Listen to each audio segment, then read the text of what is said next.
Louisiana All American Sports Show. Louisiana All American Sports Show. Louisiana All American Sports Show. Louisiana All American Sports Show. Louisiana All American Sports Show. Louisiana All American Sports Show. Louisiana. If it's sports you want to talk about, then listen to the hottest show that's coming out the South. It's Eric Hatfield and Coach Perry Daniels, man. They're going to sit you down and tell you all about the game and make it plain. 96.9 FM, that's the station to hear the best sports talk show in the nation. Without hesitation, you should get with this and get your popcorn ready, boy, you better not miss Louisiana All American Sports Show. Louisiana All American Sports Show. Louisiana All American Sports Show. Louisiana. It's Joker P.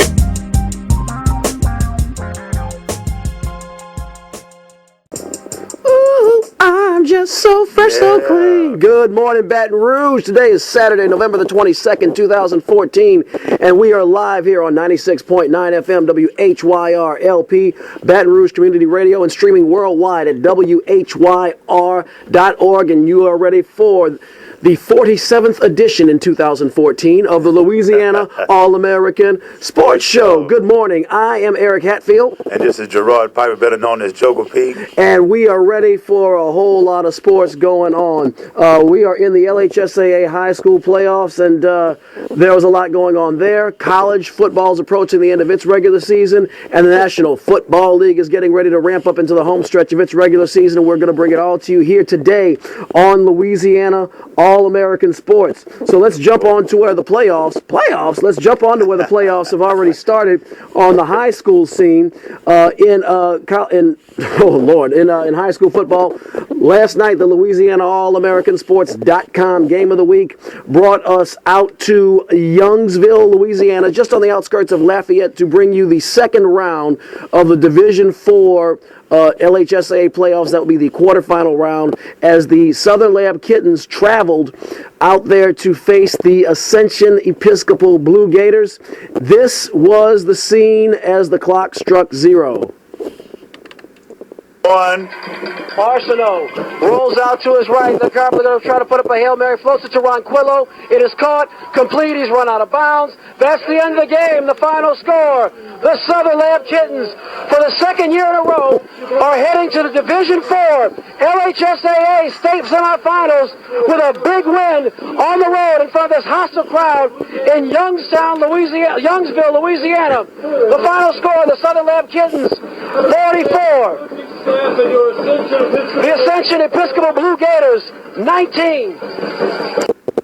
And that was the way of it. It was an excellent game last night. The scores are a little misleading. I think it's fair to say that Southern Lab was always in the driver's seat from start to finish. Yeah. But the Ascension Episcopal Blue, by the way, area code 225-343-9927. 225-343-9927. Give us a call. Give us a chat if you want to talk about it. High school, college, pro.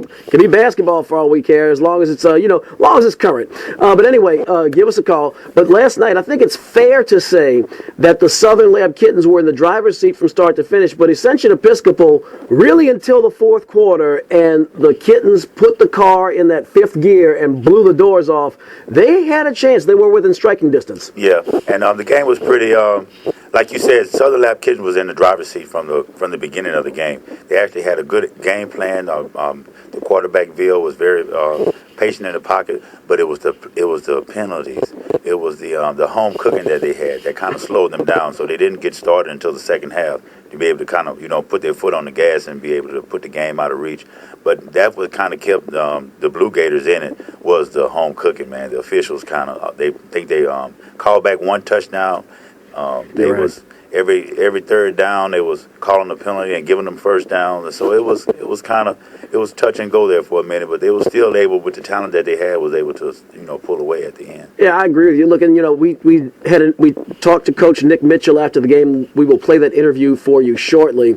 But Coach Mitchell's a class act, and he said, you just got to play around it in spite of it. And he gave the correct answer. You know, first of all, he's a coach. He's an LHSAA school coach, so he's got to be careful about what he says. Well, I'm a broadcaster. I don't. That officiating was deplorable last night. I'm not usually one to be a critic. I try to not. Usually when I criticize a coach, I'll often say the next game I coach will be my first butt.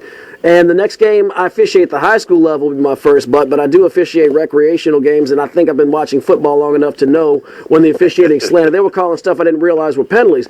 I don't have a problem. I do think you should swallow the whistles in the playoffs. That's just my opinion. I think most fans share that opinion. Yeah. But I don't have a problem if the officiating crew is calling a tight game, but it needs to be called both ways, and that was not the case. I mean, Ascension Episcopal, you know, they were calling penalties on Southern Lab for very aggressive hard hits, maybe hits that might have been a half second after the whistle, and the same thing wasn't happening for Ascension Episcopal. They only called penalties on them when it was extremely blatant, whereas Southern Lab, they were, like I said, they were calling things I didn't know in the rule book. I was waiting for Congress to start issuing subpoenas and start interviewing some of the Southern Lab Kittens players for terrorist acts or something like that. I thought maybe they were just throwing flags for the heck of it, like this, just throw one out there. So you know, they overcame that, and I thought that was very good. I'll be blunt. If anyone from the LHSSA is listening, I know these officials are graded. That crew, I think you should have a close look at how they're calling games, or if anyone was there, how they called that game last night. I am not a homer for Southern Lab. I am from New Orleans. I have no skin in the game, although I have a tremendous amount of respect for Coach Mitchell and his staff. But that game was not officiated in a balanced manner. It wasn't even close. You know, home teams will get a little cooking. I mean, you got the crowd there. You throw a penalty, you say first down, the crowd goes off. They're human beings, I get that, but this wasn't even close. Yeah, they had the cowbells and everything there. Oh yeah, like, Mississippi State. That was real. Ascension Episcopal, y'all brought it with that. They brought it with those cowbells. I like that little touch, and the community was great. The community was fantastic. Man, the hospitality those guys gave us. I mean, they fed us, and they was just very hospitable. Oh yeah, and kudos to them. Oh yeah, great hosts, great facility. You know, they love that team, and they're going places. They were a 13th seed. They hosted their first ever playoff game. They're heading places. So Southern Lab, we did have a chance. Darby on Profit for the third week in a row ran for over 200 yards. It was also Darby on Profit's birthday. It was also the birthday of an athlete we've been telling you about for years on Louisiana All American Sports, Derek Pate, who is now a senior. Spent his first 2 years at Madison Prep. Spent his last 2 years at Southern Lab, and once again he busted a 63-yard punt return for a touchdown last night that really put it completely out of reach. The week before, he had a 60-yard punt return for a touchdown at the expense of St. Frederick. So anyway, here was Darby on Prophet. We had a chance to speak. Well, here was the Prophet. And he had a little cheering section with him too. Check this out, folks. And give me just a second here as we play the Prophet interview. Here we go.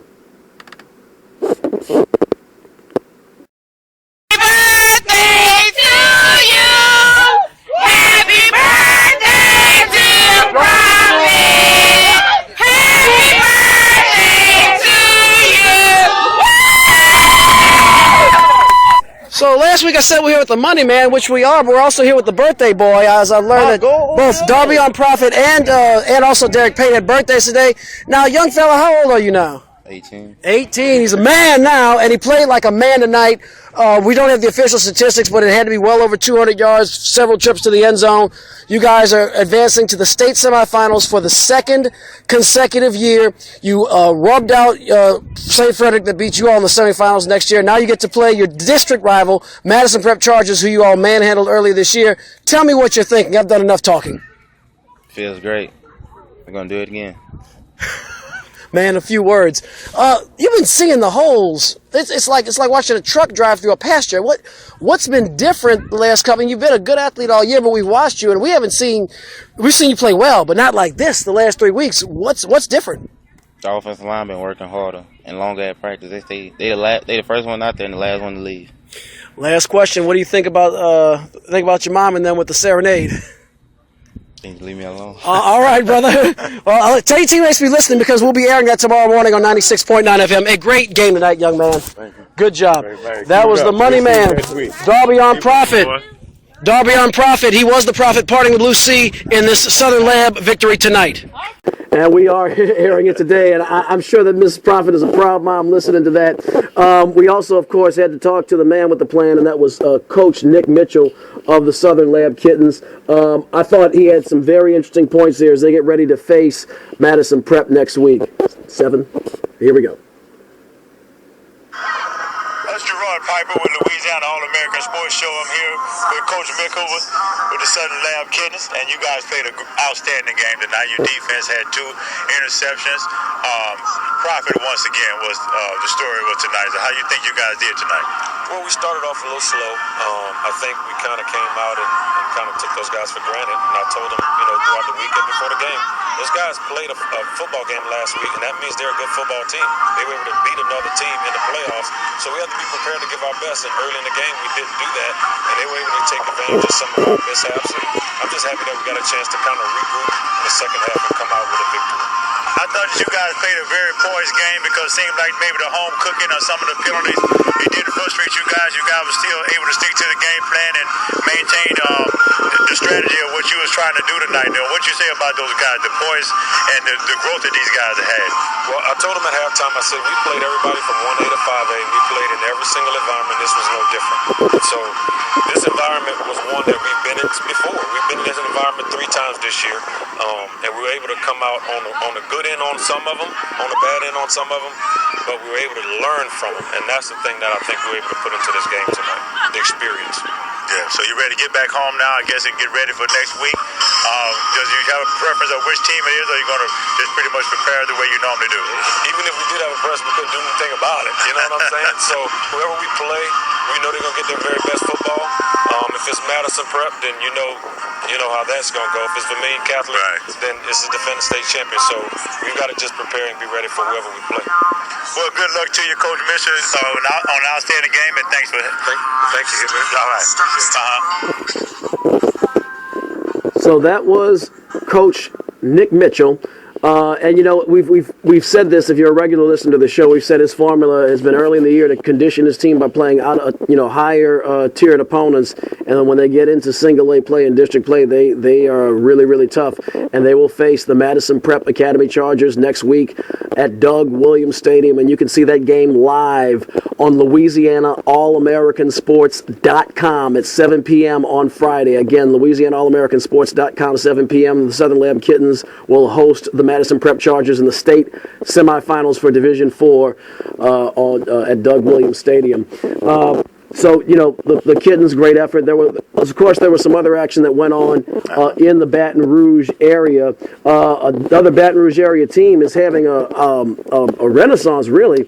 We all know how fantastic the Scotlandville Hornets are in 5A, as they have gone 4 consecutive years. It might be 5 consecutive years. I'm actually losing count, but with Coach Carlos Sample he is the man, and they've gone many consecutive years to the state championship. They won back-to-back championships in 2012 and 2013. They lost last year in the championship game, but we know them for basketball. You think basketball, Baton Rouge, Scotlandville comes to mind first. They have a lot of great athletes who've gone on to the college level. Well, now they're starting to do it on the gridiron, and Coach Ryan Robb is doing one heck of a job out there. The Scotlandville Hornets defeated Thibodaux last night in the second round of the Class 5A playoffs, and now they will advance to play the Zachary Broncos, who have always been a tough team last night. That is going to be a prize fight. They hammered Thibodaux 27-15. We were keeping track of some of the scores of the games, and Scotlandville was in control the whole time, and they wound up winning by 12 points. The backbreaker was when the quarterback for the Scotlandville Hornets, Levi Lewis, helped lead a drive down the field. He nailed Justin Russell for a couple of 23-yard passes and got them inside the red zone. And then finally Lewis took it in himself for a 5-yard touchdown. That was how Scotlandville drew first blood, and they just stayed on top and eventually ran out, buzzed out, stung out to a 27-9 lead. They were just all over Thibodaux, never let their foot off the pedal. I was just really, really impressed with Scotlandville. I'm impressed with their run. For the first time ever now, they have advanced past the second round of the playoffs and are getting closer and closer and closer to New Orleans. That game against Zachary is going to be real, especially with Lindsey Scott, the standout player for the Zachary Broncos. That's going to be a battle. And that's good. If you're in the Baton Rouge area, if you're not going to come out to Doug Williams Stadium and watch the Southern Lab Kittens, then you need to be watching the Scotlandville Hornets. That's right. You can see, in fact, you can see the Southern Lab Kittens on Louisiana All American Sports.com, so you can get 2 for the price of 1. But really, this is going to be an outstanding game. So that's what's up, man. I mean, it's starting to heat up right now. The high school, the playoffs is here. It's a good time right now. The NBA has started. I mean, this is one of the times of year that I like. It's starting to get down to we're going to find out who's for real in college football. And we got a lot to talk about today. It's a lot of things we're going to cover today. And for the second straight year, the Zachary Broncos, who will be the Hornets' opponent, have advanced to the final 8, the Elite 8, if you will, as they're in the quarterfinals for the second straight year. They're 11-1 so far. They're the number 3 seed in the 5A playoffs. They put a whooping. I don't know if it's a good sign because they beat the daylights out of Denham Springs. The Denham Springs are the Yellow Jackets. Then you have the Hornets, who are also a set of bees. I don't know. Insects don't seem to fare very well against Zachary. Coach Rob had better get those Hornets ready to start buzzing, but they're going to face Zachary. Zachary's looked great all year long, and last night was no exception. But I'll tell you what, they were on the cusp of losing to Denham Springs. In Denham Springs, rather. The last time they played them, they needed the last-second touchdown. That was not the case last night. They absolutely plowed Denham Springs 35-10. They got ahead early. They never looked back. Lindsey Scott was a beast. He was an animal. He was a monster in the mirror. With seconds left, he showed up. With minutes left, he showed up. He was 11 for 15, 92 yards passing, and he also ran for a 6-yard touchdown. He didn't have to throw the ball that much because of the domination. The Broncos, Braylon Jones ran for 121 yards on 16 carries and 2 touchdowns. So the Broncos gallop on. That's going to be a great matchup next week between Zachary and Scotlandville. In other prep football action, we need to run down some other scores before we move on to the college ranks. Ouachita Christian plowed Central Catholic 38-0. Ouachita Christian's another 1A team in Division 4 that continues to. They might end up facing Southern Lab in the finals this year, should they advance, and Ouachita Christian was beaten by Southern Lab in the quarterfinals last year, so they're going to have revenge in their mind. Yeah. Vermilion Catholic was eliminated by Madison Prep, as we mentioned. They were the defending state champs. They are no more.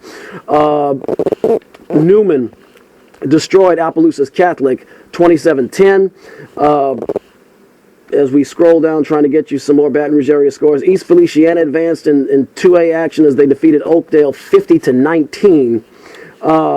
In Baton Rouge area action that's kind of close to a lot of hearts, the Catholic High Bears, who are one of the toughest teams in the toughest district in Baton Rouge in 5A, they fell last night to the Brother Martin Crusaders out of New Orleans. They were eliminated.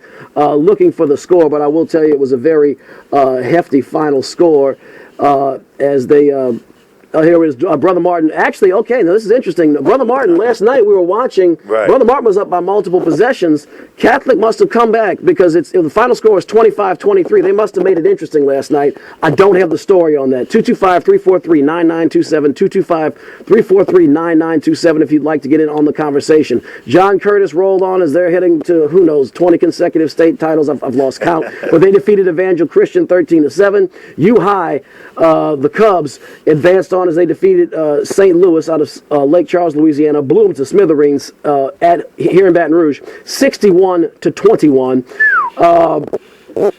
That was ugly. St. Thomas More was eliminated by Jesuit in the select playoffs. I believe that's Division 1, 20-13, and Parkview Baptist defeated St. Michael the Archangel 49-20.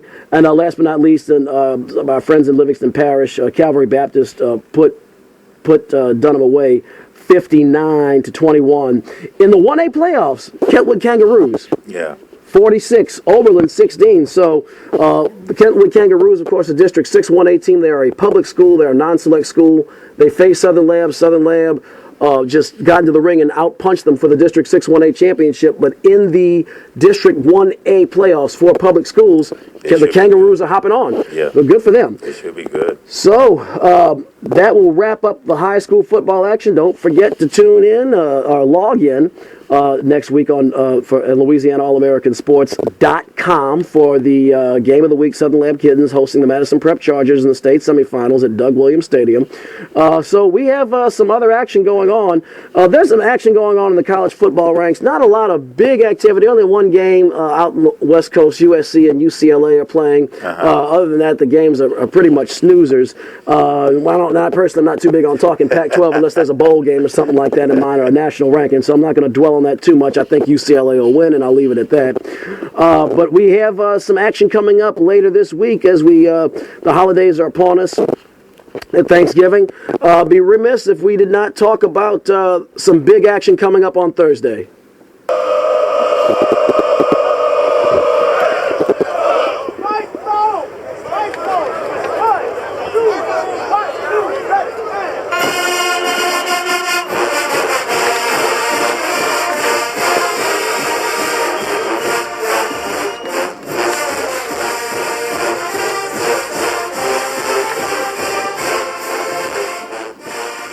On the Bluff, the Southern University Jaguars pulled out the whooping stick as we kind of expected last week and just beat Mississippi Valley State like a drum last week, 44-13. That gives the Jaguars, that puts them at 7-1. The Grambling State Tigers, we'll talk about them momentarily, but as we mentioned last week, as long as Southern didn't let this Mississippi Valley State win, which we didn't think was going to happen at all. That's the de facto Southwestern Athletic Conference Western Division Championship game next week in the Bayou Classic. So the Bayou Classic is propped to be a classic. Southern did fall down 13-0 early in the game, and then they woke up and shook their heads and said, wait, we're Southern and you're Mississippi Valley State. That's enough of this old bull jive. And they got it cranking as Austin Howard found Willie Quinn after a first and goal from the one that got Southern able to draw their first blood, and they never looked back as there was a 44-point rumble from the rest of the way. They went on a 44-13 run and finally handily defeated Mississippi Valley State to go to 8-3 overall, 7-1 in the SWAC. Yeah, man, great win, big win. To come out like that, 13-0, they probably underestimated them and just with a good cause. Yeah, and kind of they're probably projecting the Bayou Classic against Grambling. But when Coach Big Worm,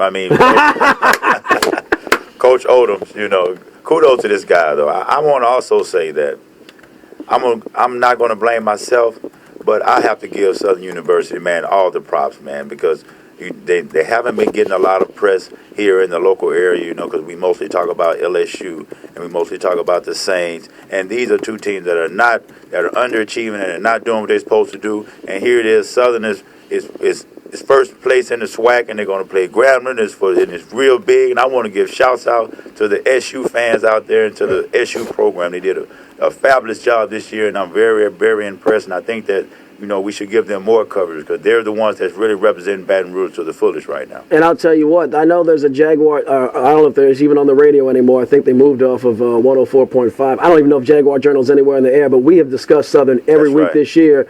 And, of course, Louisiana All American Sports.com brought you the SWAC championship game last year from Houston when that dramatic overtime went over Jackson State. Look, we're aware that LSU's the big cat in Baton Rouge, and the national media gets their attention. Of course, we're going to talk about I went to LSU. I have 2 degrees from them. Believe me, we're going to talk LSU on Louisiana All American Sports. But the Southern Jaguars, frankly, they are worth talking about right now. Their fans have something to hold their heads up high about. I just kind of want to tuck my tail between my legs the last couple of weeks with LSU. And we will talk about them, and we'll continue to talk about the Jaguars on Louisiana All American Sports. So you can get your Jaguars coverage and your conversation right here, 225-343-9927, 225-343-9927, here on 96.9 FM WHYR-LP Baton Rouge Community Radio. But yeah, they fell down 13-0, and Dawson Odoms is a constant consummate disciplinarian. He probably folded those big arms around, tipped his head back. You know what I'm saying? Actually, I had a chance to speak with Coach Odoms this morning, Joker. I got him to the hotline. It was hard to get a hold of him, but William Broussard's a friend of the show, and he gave me the hookup to him. And this is what he had to say. Playing with my money is like playing with my emotions. So Dawson Odoms said that, and the man just got that big contract last year. He's not trying to lose it. He's trying to get another one, and he that was pretty much the end of that. He told that to his team, and bam. And bam. It's about principality. It's the principality of the matter. So Southern finally took care of business, and they are on a collision course with the Grambling State Tigers. Now, we talked about last week, and I know Professor, if he's listening, is probably cringing, but we said that the Alabama State game could have been a trap game. Grambling really had nothing to play for. Right. Okay, they're not, SWAC schools, because of their scheduling and the Bayou Classics and traditional rivalries, they do not participate in the FCS playoffs. They do not face the MEAC champion in what was called, labeled the Black National Championship game. They stopped doing that several years ago. The SWAC championship is it for SWAC teams. Right. So, going into next week, if they beat Alabama State, they were still playing Southern for the Western Division Championship, assuming Southern didn't go to sleep against Mississippi Valley, which didn't happen. If they lost, they were still playing Southern for the SWAC Eastern Division Championship, because both teams would come in, they would have identical. If they won, they would have a 8-0 record. Southern would be 7-1, and Southern would have the tiebreaker over Grambling by beating them in the Bayou Classic. So, Grambling, I guess they took their foot off the gas. Alabama State got a much-needed win. They finished, or not finished, but they're 5-4 now in SWAC. I do believe actually that is their Alabama State's finale.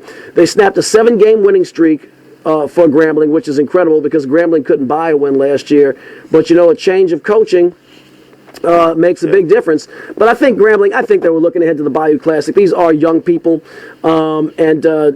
they tried to hang into it. Jonathan Williams had a 60-yard touchdown reception late in the game to cut it down to 5 points, but Alabama State pulled ahead. Good for Alabama State, but it's no consequence because now we have the Bayou Classic coming up on Friday. On Saturday. My bad. Yeah. We have the Bayou Classic coming up on Saturday, and that's really going to be the real deal for the SWAC. So Grambling versus Southern, both will have identical 7-1 Southwestern Athletic Conference records. I believe Southern has a slightly better regular season record. Yeah, Grambling is 7-4 regular season. Southern's 8-3, but that's of no consequence. It's about conference play. Right.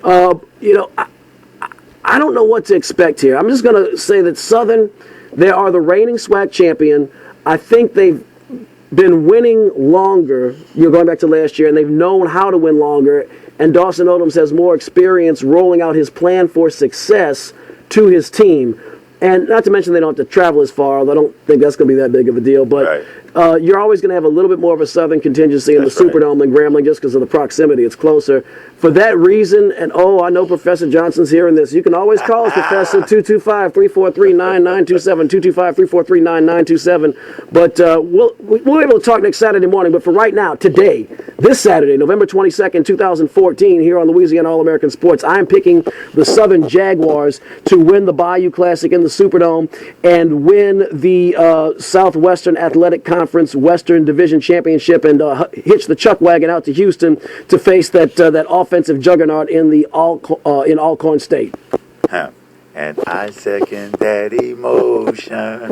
Hey, I second that, That's right. Give it up. I guess that's why Professor didn't show up today.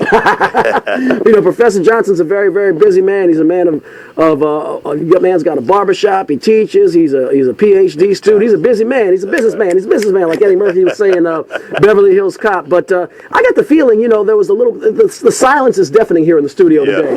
Yeah. And I am really looking forward, though, to that Grambling State game. I am, too. And I'm also picking Southern. I think I'm piggybacking on what you're saying. I think that this is pretty much like a home game for Southern. In a lot of ways, it really is. Really is. It's tipped so heavily towards Southern over the years. It really is, and I think that we have the momentum, and Southern has been able to. You can see the growth throughout the season. They got better and better, and the adjustment that they make in during the game. Like when they come back, a lot of times they fell back behind, and that shows a lot of growth to me. It's been a recurring theme with the Jaguars. Right. They've fallen behind. I think they've trailed. I'm not going to say every game this year. That's a sweeping generalization. I don't have it in front of me, but it feels like they've fallen behind every game this year. It does. And they've won all but one SWAC game. Yeah, it does. And that shows me that's good coaching. That's being able to go in there and make adjustments, and your team being able to deliver that game plan. So I'm going to give it up to Southern. This is real big. This Bayou Classic is starting to blow up a little bit, and more people are talking about it this year. It's a good time right now. But I'm going with them Southern University Jaguars to defeat the Grambling State Tigers this year at the Bayou Classic. That's a Joker P's pick. Playing with my money is like playing with my emotion. That's what Dawson Owens is saying. So he's going to be coming out prepared next week. So, as we go to the other side of town, well, let's just talk about the LSU. Well, we got to. Yeah, it's not a whole lot going down in college football this week, but what did happen is LSU went down in flames last week in the very cold environment at War Memorial Stadium as they faced the University of Arkansas. Arkansas had lost 17 consecutive Southeastern Conference games. That streak came to an end as they shut out the LSU Tigers 17-0 last week in a very uninspired performance by LSU. 0 points. 0 points. Very uninspiring. Very pathetic showing right there for LSU. I don't know if they gave up on the season. I don't know what these guys thinking, but, to be a program of that magnitude, to be LSU, even on the road, and to a team like Arkansas, to be not able to get in the end zone or put no points on the board I just can't. It's just mind-boggling. I don't understand that. Yeah, no, I'm like you. I was at a loss for words. I mean, with LSU. Here's the thing. I did not, have a stroke from what happened last week. I wasn't entirely surprised, and I alluded to this last week. Two things about this LSU-Arkansas game that spell potential problems for the Tigers. Number one, every year that they lose to Alabama, that loss usually knocks them out of the SEC championship picture, and they just go on this Sunday cakewalk through the rest of the season. If we win, hey, great. If not, que pasa, and they kind of perk up for the bowl game a little bit because they got to represent the Southeastern Conference. But I'm telling you, the rest of the season, it's like a dream walk through la-la land for LSU. This is every year under Les Miles when they lose to Bama.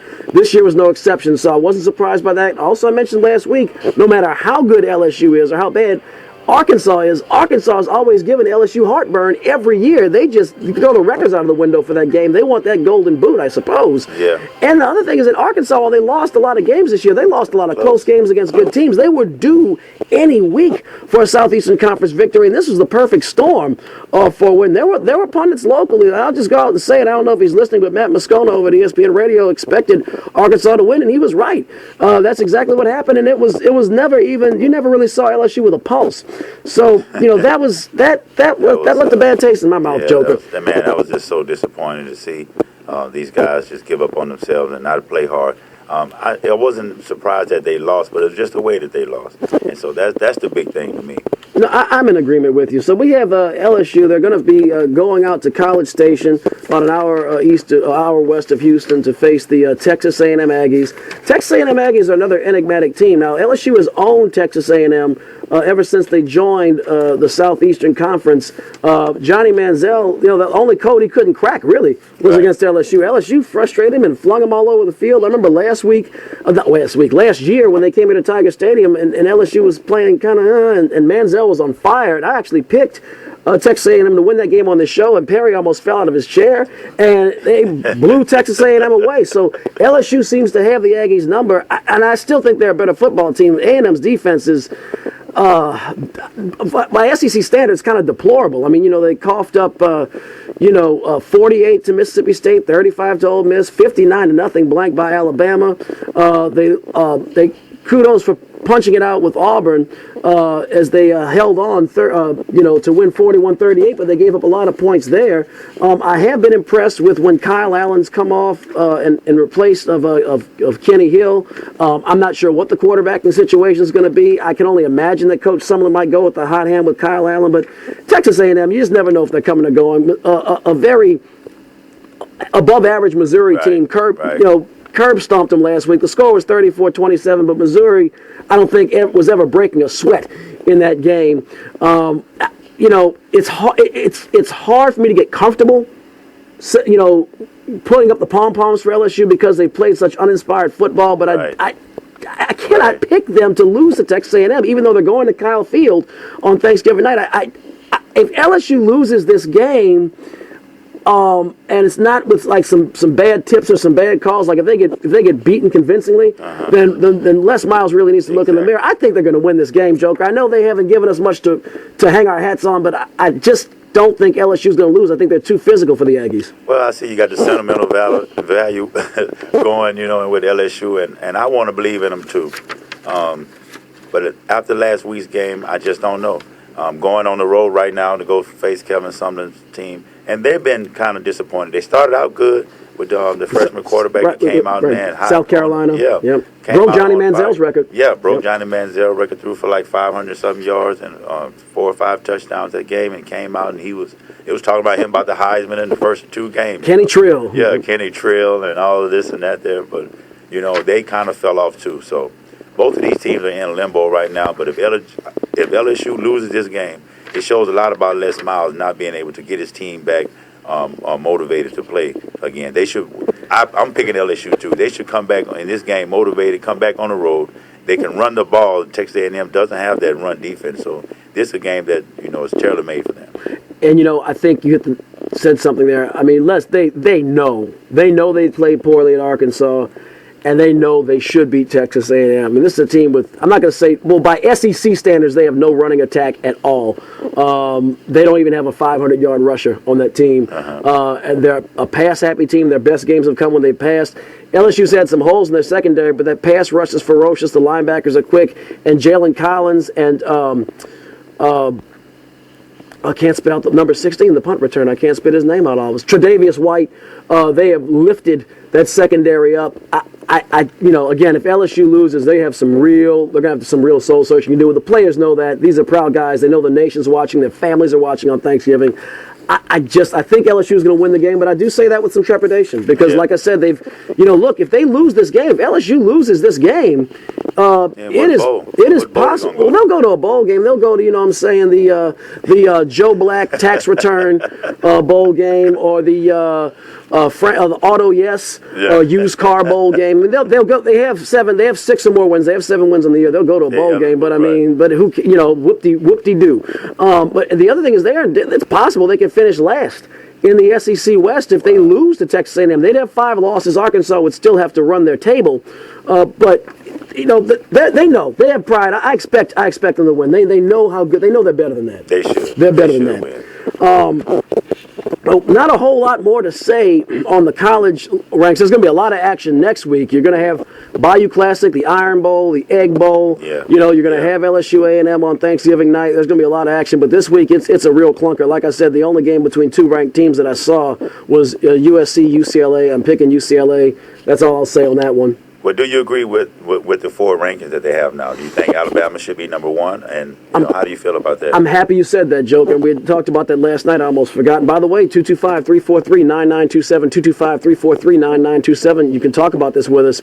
So the way we have it is we have number 1, Alabama. Number 2, Oregon. Number 3, Florida State. Mississippi State is still 4. That's what I thought. I didn't read I've been listening on the radio, so I was pretty sure that's how it rolled out. I have no problem with Alabama being number 1. They're the best team in the best conference right now. They've run a brutal gauntlet. The SEC West, the SEC as a whole, but especially the SEC West is just brutal. Right now, even now, you have 3 teams in the top 10. In one division, not a conference, one division. And then you have 4 ranked teams overall. Alabama number 1, Mississippi State number 4, Ole Miss number 8, Auburn number 14. In the conference, the SEC with 6 teams, ranked. So, and you include Georgia, you have 4 teams in one conference ranked in the top 10. The SEC is real. I don't think any reasonable college football fan would dispute that. I think Alabama, even with their 1 loss to Ole Miss, perfectly deserving at number 1. Now, where I take exception. Also, number 4, Mississippi State. I have no problem with them being number 4 because they are not leading their division anymore. Right. They will. Alabama. And unless Alabama melts down in the Iron Bowl, And Ole Miss, unless Alabama melts down in the Iron Bowl, Mississippi State is not even going to win their division. So I don't have a problem with them being number 4. 2 and 3 is where I take a little exception. And, the pollsters and the media and the committee and everyone else has kind of turned their nose up at the ACC schedule and Florida State schedule, and I get that. I understand that because it's not that strong this year. There are some fair and middling teams this year, and Florida State has had a couple of performances that are closer than they should have been. Yeah. But the bottom line is the Florida State Seminoles are the defending national champions. They are undefeated this year. They were undefeated last year. Their quarterback, the reigning Heisman Trophy winner, Jameis Winston, has not lost one game as a starter. And I have a problem with them being ranked behind Oregon State, who with that Pac-12 schedule has one loss. I mean, Alabama, I think, like I said, most reasonable college football fans can bow down. All right, it's the SEC. One loss in the SEC is better than unbeaten, especially with the way Florida State has played this year. So I think folks can live with that. I mean, you have the likes of juggernauts like North Carolina State and Wake Forest and Duke, that you're competing with for conference supremacy. Okay, I can understand how you could have them leapfrogging them. But in the Pac-12, and the Pac-12 is better this year than they've been in the past. I mean, they have some very good teams. UCLA, USC, Arizona State, Arizona. I mean, they are playing. This is one of the better years of the Pac-12, probably one of the best years since they've been called the Pac-12. But, Oregon lost to Arizona, and I know Arizona's very good. That's nice and fine and dandy. Arizona's not Ole Miss, and it's still a loss. Right. And I do take exception with that. And, Marcus Mariota's in the Heisman race also, but he is, in my opinion, not Jameis Winston. I think Jameis Winston is leaps and bounds ahead of all of the college quarterbacks, including Marcus Mariota. And, to my earlier point, they have, Pac-12 has 2 teams ranked in the top 10. Yeah. Compared to the 4 I mentioned for the SEC. They do have 6 teams ranked overall. USC, UCLA, Arizona State, Arizona, and Utah and Oregon are all ranked. But Oregon is in the weaker division. They're in the Pac-12 North. They're the only team with a winning record in the Pac-12 North. So I just don't understand them leapfrogging Florida State, and that gives me a sign that if Florida State slips at all and loses at all, they are finished. They're finished. I think it has to do with style points. I think it has to do with the eye test. They look at these flashy type teams, and but at the end of the day, you look at like TCU and Oregon and Baylor. I like these teams, and they look flashy and they score a lot of points. But at the end of the day, I respect the teams more like Alabama. I respect teams more like Florida State that knows how to win, even though they may win ugly. But it shows me that they know how to adjust. It's almost like a person that's a fighter or a boxer, and you come in with one game plan, and then you know what I mean, that game plan is not working. A person that knows how to adjust, and that's what Florida State does. It doesn't matter. They're beating the people who's on their schedule, and to do that. And to never lose in 2 years, and to be they beat Auburn in the SEC. I mean, in the national championship last year, which was the SEC team that's ranked now with Nick Marshall and all of them, and Trey Mason, which was there last year. And so, I think it's total disrespect to me to drop these guys down to number 3. I don't understand. Yeah, no, they have good leadership from Jameis Winston, and they have good Plan B coaching, if you will, with Jimbo Fisher. When they get in the hole, they find a way to win. So, they'll be watching that closely. I know Jimbo Fisher's going to be watching that closely as he wants that second contract also. And, of course, playing with my money is like playing with my emotions. So to quote Dawson Odoms, a.k.a. Big Worm. And we have someone who'd like to get on the conversation, I believe. Okay, we have Professor Johnson on the line. Let's bring the professor in, and we're going to go to the I Told You segment and then discuss the National Football League shortly. We put the professor on, I assume? No. All right. All right, go ahead, Professor. What you got, baby? Gentlemen, I want to apologize for my absenteeism. As I was just telling Mr. Piper, I had an excruciatingly painful toothache this morning. I overslept, inadvertently jumped up. It's like 11:30. I'm like, oh, my God, I let Eric and them down. Run out to the car, turn the radio on, and instantaneously I hear Mr. Piper rambling on and on about my Grambling State University Tigers and picking the Southern University Jaguars to upset them. I really didn't catch Mr. Hatfield's spiel, but with my tooth hurting and all, I had to summon up enough exceptional fortitude to reach out. I was en route to the radio station, but it wasn't enough time because I needed to look Joker in his face. Gentlemen, what's going on with my money is like playing with my emotions. Hatfield is in rare form today. I see he's got the segues and the sound bites. He's just doing all kind of things. Fellas, what's going on, man? What's going on? It's a great day on Louisiana All American Sports. Professor, I'm glad you called because we are actually ready. Why don't you stay on the line with us a little bit? We are ready to actually talk about being right and wrong. I did pick Southern, by the way. I know that's to your chagrin. But, well, let's see where we were right and wrong last week on this week's edition of I Told You So. Not too good. Right.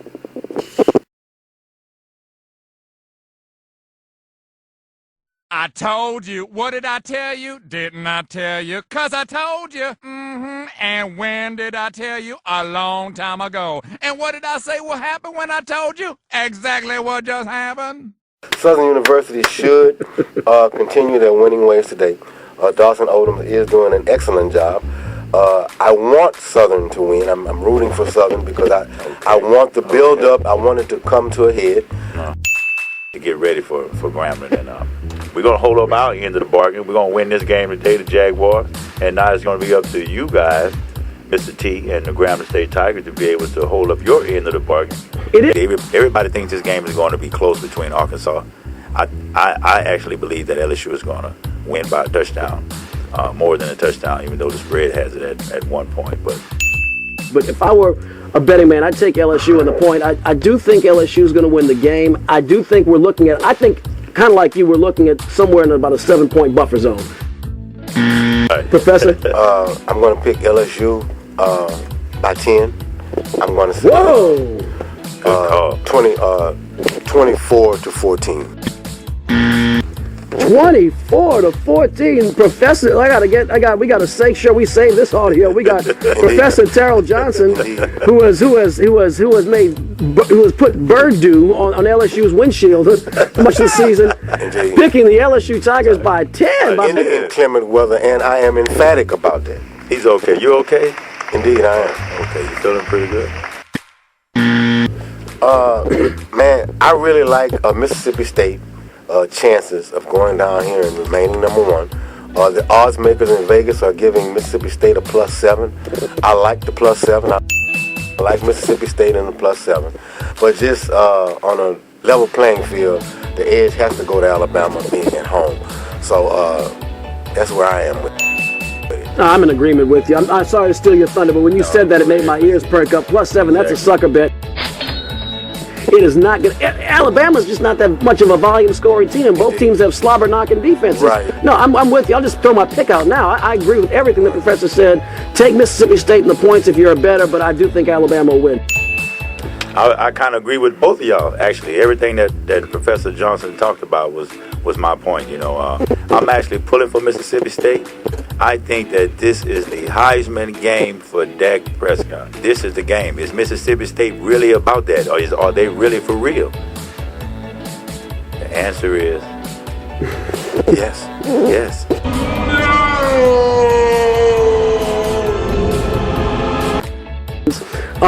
Georgia has the Gurley man coming back, Todd Gurley, and I'll just cut to the chase. I think that factor plus being in Athens is going to tip the scales in Georgia's favor. I like Georgia in that game. Yeah! Georgia Bulldogs. I'm going to Georgia Bulldogs. The odds makers have the game, and I'm always an analytical man. We're always going to think mathematically, supreme mathematics. So we're going to say that the odds makers are giving Auburn +3. I like the +3, just the points. But I think the return of Gurley, I think he has a lot of gas on his chest. He has a point to prove, so he's going to come out very vigilant today. I expect the Saints to rebound and really punch Cincinnati in the mouth. Cincinnati is a great team at Paul Brown Stadium, whole different team on the road, and I do think Andy Dalton is going to have problems with the Superdome crowd.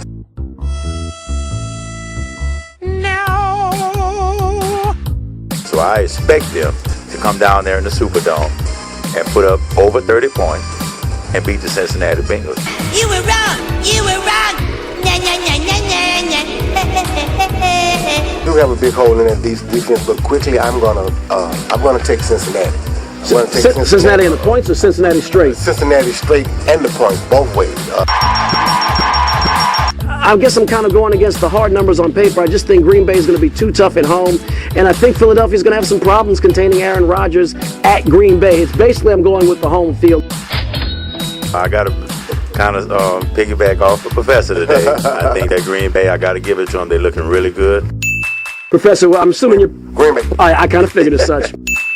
New England's a 3-point underdog. The Las Vegas people usually value home field at 3 points. I think that's about right, so I'm going to go with the Colts.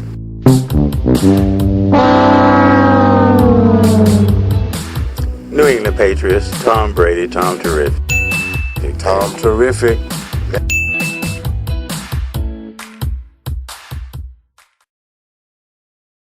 So I swung and missed quite a bit last week. There's always the good news is there's always a chance to make up for it. As this week we have action going on in the National Football League.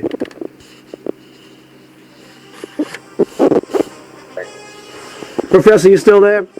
Yeah, I'm here, buddy. All righty. So, look, let's talk about our New Orleans Saints. Last week, they went out and laid a giant-sized dodo egg in the Superdome against the Cincinnati Bengals.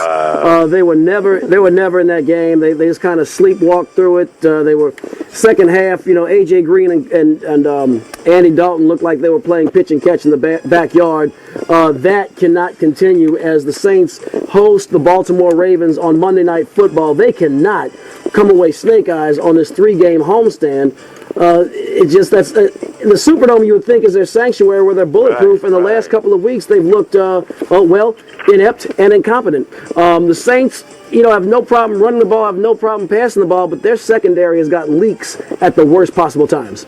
The very worst possible time, and I don't understand what's going on right now. They're in a 2-game skid at home, which is unheard of. But also, earlier throughout the year when they was at home, it was a couple of games they could have lost at home, but they was actually able to, rebound and get back on track. So this week, I'm going to actually go against the Saints. I'm going to pick the Baltimore Ravens because the Saints are showing me that they're regressing. They're not. I thought that at one time that they had kind of found their identity with the defense, and they were trying to play a different type of a scheme to try to, they was playing against a lot of these high-powered offenses. But now, they regressing.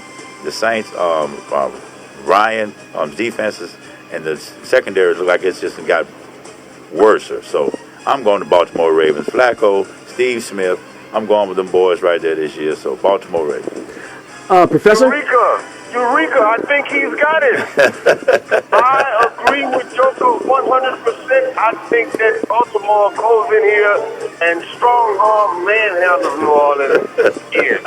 Baltimore Ravens defense wins championship. I said it. There you have it.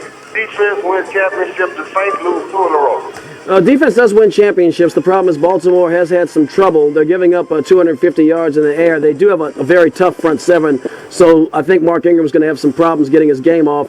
Baltimore's a different team on the road than they are at home. They've lost 3 of their last 4 road games. The only one that they won was at the hapless Tampa Bay Buccaneers.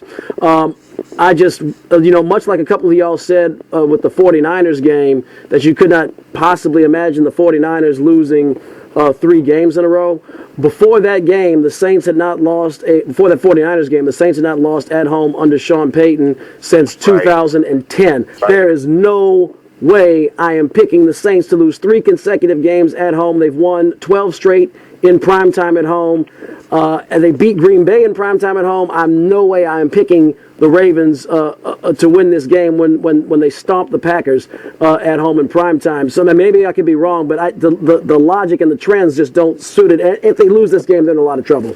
Yeah, we went on logic last week, and and logic bit me. I'm actually wouldn't be surprised if the Saints did win because, of course, we have a high-powered offense. The Saints are quick to put up 30 at home, and I realize that. But right now, it's just that defense, and it seems like the ball is just not falling our way when we have, certain things happen, and it's just not falling our way this year. So I'm looking at Steve Smith. I know he's big play type of a guy without secondary. So I'm just going to throw it out there. I'm just going with the Ravens. I hear you. No, look, so noted. I hate to say it. But Eric, can I add? I would be remiss if we all would just sidestep that Cincinnati Bengals pick that I made. Oh no! You got your credit. Swing away Oh, okay. from my pick from last Okay. week. All right. You got that, Professor. I need somebody to bow down, and I need somebody to pay homage, show some deference, something. Hey, give it up now, Professor. You got that, man. I gave I'm you the bigger man, man. I give it to you. You saw that. You was the only one that picked Cincinnati. Big and the ups to points. you, Professor. I'm gonna have to start calling you the Oracle. And Professor, and Professor, I gave you the Price is Right ringing bells in the I Told You So segment. That's about. I heard it, Eric. I heard it. Man. Yeah. So let's go. Let's go, Who Dat Nation. Let's get it together. Big game. This is probably one you might not have circled on your schedule in August, but this is a big game. The New England Patriots 8-2. The Detroit Lions leading the NFC North, tied with the Packers at 7-3. They win the North by virtue of a tiebreaker over the Packers right now. They are playing the New England Patriots this week. That is going to be a really good game. They have to go to Foxborough, Massachusetts. So I will just tell you off the top, I'm picking the Patriots in that game. And actually, I think the Patriots will win big. I don't know the spread, but I'm going to take them with the spread. New England's just got everything is coming together for them, and everything is going well. Even their defense, even when the Patriots have been very good, the defense, especially the secondary, has often been very bad. This year, the defense is holding that water. I mean, they're holding the water even when they're way ahead. Detroit that defense is a monster, but you cannot go on the road against a team like New England with no rushing attack at all, and the Lions have no rushing attack at all. Reggie Bush is contributing by getting those balls in space. That's great, but you got to hand it off. Joik Bell, somebody hand the ball and smash it up the middle. Lions can't do that. They're in New England. I like the Patriots. Hey, very easy pick right here. I think Detroit is a little bit overrated. You're talking about Tom Terrific, Gronkowski, and on the defense right now, people are not talking about Reeves, but he's doing an absolutely great job this year. So he is going to probably get Megatron if he plays. And so, hey, Tom Terrific, no brainer. One quick note, Professor, before you weigh in too. The New England Patriots, they've had this running back by committee with guys they pulled out of Boston Irish pubs and stuff off the street and off of cleaning crews and put them in Patriots uniforms. Well, the Patriots picked up LeGarrette Blount this week after the Steelers waived him. So that's another battering ram. Former player. That's right. Professor, what you got? That's right. Professor, what you got on the Patriots and the Lions? Yeah. I like the Patriots, man. I think that Detroit is in too deep. I think that they're in over their head. As you said, the line is New England +7 at home. I mean, that's a strong line coming from Vegas, 7 points. I think Detroit is in too deep in this one, so I'm going with New England. So real quick, and one last game. Let's go around the horn as we only have 2 minutes left until Noel Jackson with Music Satisfaction. Arizona Cardinals travel to Seattle. No Drew Stanton, no running attack in Seattle against the 12th man. I'm picking the Seahawks. Oh, wow, man. Big game right here. I got to go with the defending champs. Close game by 3, Seattle. Professor? I'm going to go against the grain quickly, and I'm going with Arizona. Even without Carson Palmer, I like what Arizona is doing. They're strong, so I'm going to go with Arizona, man. Carson. Real quick, the big news in the NFL was the Adrian Peterson story that was handed down. Adrian Peterson suspended for the rest of the season without pay, even though his case was adjudicated down to a misdemeanor in a Houston area court. Sheriff Goodell said, "Oh no, not in my territory." Wow. That is on appeal. Excuse me. I don't think that appeal can be heard until December the 2nd. They've got to work this out. I just think this is too much blowing in the wind and too much licking the finger and feeling which way the wind's blowing for some of these punishments. It's not consistent. First you had Ray Rice, who got 2 games. Then he's sent into Siberia. Now this with Adrian Peterson. Guys, what do y'all think? Go ahead. Man, I think that the league, I think that Roger Goodell should not crucify this gentleman. I think that it is a travesty. I mean, that he's made some errors in his life. He's made some poor decisions. However, I don't think he should just be crucified for his personal shortcomings. Joker? Yeah, I also think that they're kind of overstepping their boundaries a little bit when you talk about going into a person's home and telling them how to discipline their kids. I think the NFL is kind of reaching. I can understand we all are concerned about the welfare of children, but it's a difference if you assault another person, another human being, like in a bar or have a fight, and they discipline. But when you come in and say, well, you're not supposed to do this, then where's the line drawn? Can you use a switch at all? Is it just to break the skin? Or, you're going to tell an NFL player, well, no, you went too, we're protecting the children. So I think they're reaching a little bit. I think what it is the level of negative publicity. That's my personal opinion. Yeah, that too. We are all out of time today, folks. Final shout-outs really quick because we got to get Noel on the air. Shouts out to the whole Baton Rouge area and my family. Peace. And look, everybody come out. Those McKinley Panthers, we having our banquet tonight at Boudreaux's. Come out. It's going to be big fun.